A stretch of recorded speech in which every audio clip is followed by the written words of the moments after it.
spinach puree, cottage cheese, these have already been cut into cubes, salt, garam masala, and thickened cream.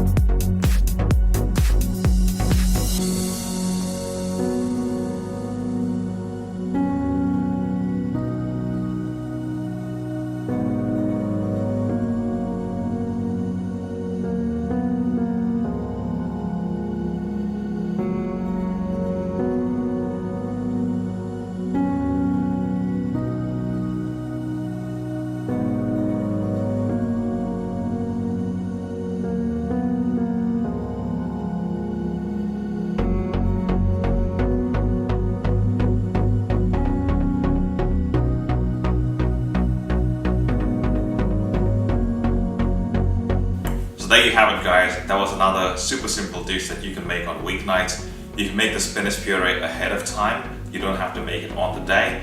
It only takes about 10 to 15 minutes to make this dish. Once you get home tired from work, all you have to do is dice up the paneer, chuck it in the spinach puree, add a bit of cream, and off you go to an amazing Indian dinner. Until next time, happy cooking.